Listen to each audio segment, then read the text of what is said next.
दोस्तों नमस्कार। Colonel Ajay CEO Ajay astro money group first global astro finance digital channel से आपसे मुखातिब होता हूं। दोस्तों आज के एपिसोड में हम चर्चा करेंगे चने के ऊपर। जानिए पूरी रिपोर्ट विस्तार से।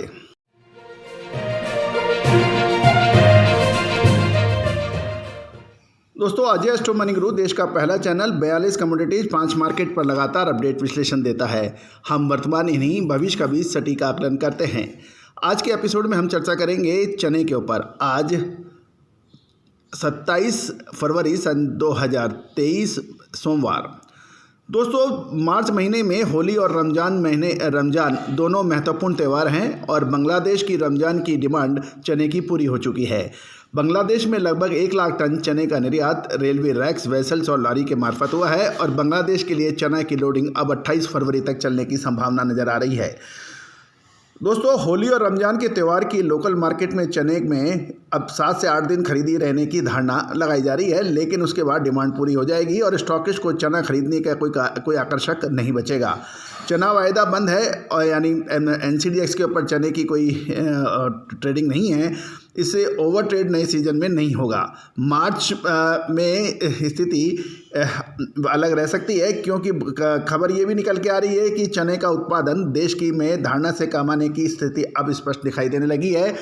गौरतलब है कि हमने आपको जब चने के सरकारी आंकड़े जारी हुए थे उस वक्त भी कहा था कि देशी चने की बिजाई इस बार कम है, लेकिन काबुली चने की बिजाई अधिक है और चने को और काबुली चने को दोनों को अलग अलग नज़र से देखना उचित रहेगा। चने के प्रमुख उत्पादक राज्य गुजरात, राजस्थान और मध्य प्रदेश में चने के उत्पादन गत वर्ष से कम होने की संभावना है और ये 25 से 30% कम हो सकता है। यानी राजस्थान, मध्य प्रदेश और गुजरात में चने का उत्पादन कम होने से और एक और महत्वपूर्ण ये है कि राजस्थान, गुजरात और मध्य प्रदेश में पिछले 8-10 दिन से भयंकर गर्मी पड़ना चालू होने से चने की क्वालिटी भी कमज़ोर आने की संभावना नज़र आ रही है। महाराष्ट्र में चने की फसल में यद्यपि 30% अधिक बिजाई हुई थी और अधिक शानदार फसल आने की उम्मीद है, लेकिन जो 30% की अधिक बिजाई थी उसके मुताबिक 30% अधिक चना महाराष्ट्र सप्लाई कर पाएगा, इसमें भी अब संशय दिखाई दे रहा है। लेकिन यह निश्चित है कि महाराष्ट्र में चने की शानदार फसल है।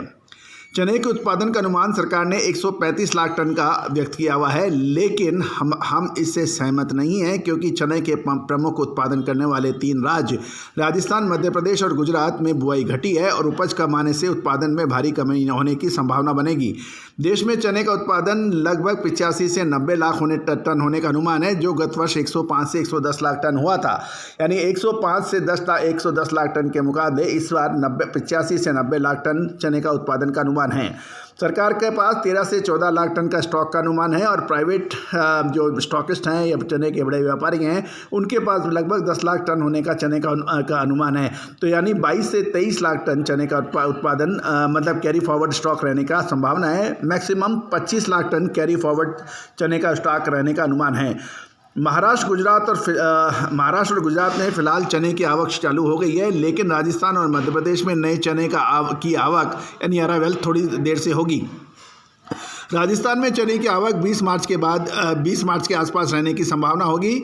चने के स्टॉकिस्ट पिछले 3 साल से लगातार मार खाने से फिलहाल चने की खरीदारी का स्टॉकिस्ट का आकर्षण थोड़ा कम है क्योंकि सरकार चना सहित सभी जरूरी चीज़ों के भाव पे तेज़ी को रोकने के लिए लगातार कड़े कदम उठा रही है।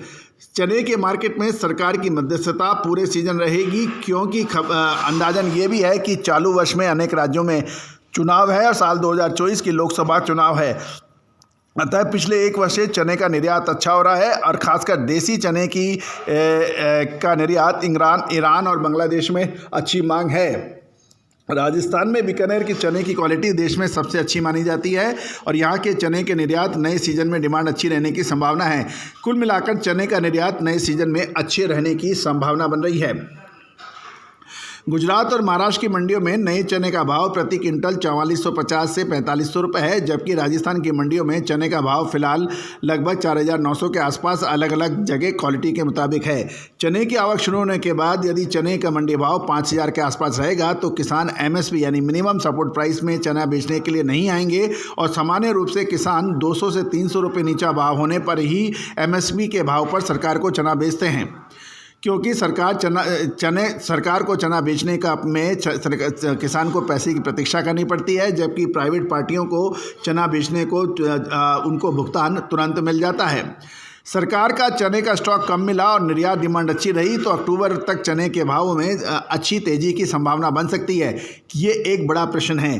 दूसरी तरफ प्रश्न ये भी है कि रमज़ान और होली की डिमांड अब धीरे धीरे कम होगी और नया चना बाज़ार में आएगा। उस समय नॉर्मली जब फसल बाज़ार में आती है तो चने फसल के दाम गिर जाते हैं और या बढ़ने से रुक जाती है। गौरतलब है कि ये उदाहरण यदि आप सरसों पे देखें या दूसरी फसलों पे देखें तो ये अक्षरशः सत्य साबित होता दिखाई देता है। लेकिन क्या चने के अंदर भाव तेज़ी से घटेंगे या फिर बढ़ेंगे? क्योंकि गौरतलब है एक तरफ सरकार जो दैनिक प्रतिदिन उपभोग में आने वाली जो एसेंशियल कमोडिटीज़ हैं उसके भाव पे लगातार नज़र रख रही है और मुद्रास्फीति यानी महंगाई को बढ़ने से रोकने के लिए उस पर कड़े कदम उठा रही है। गेहूं का एक ताज़ा उदाहरण आपके सामने है। अब सवाल ये है कि चने के अंदर क्या तेज़ी दर्ज होगी या चने के अंदर अब फसल के टाइम में मंदी आ सकती है। इसकी विशेष रिपोर्ट के लिए आप आपसे संपर्क कर सकते हैं।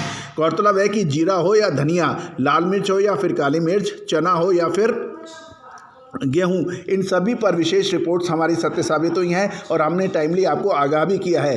दोस्तों, हम वर्तमान ही नहीं भविष्य का भी करते हैं सटीक आकलन। All the very best, good luck, happy trading.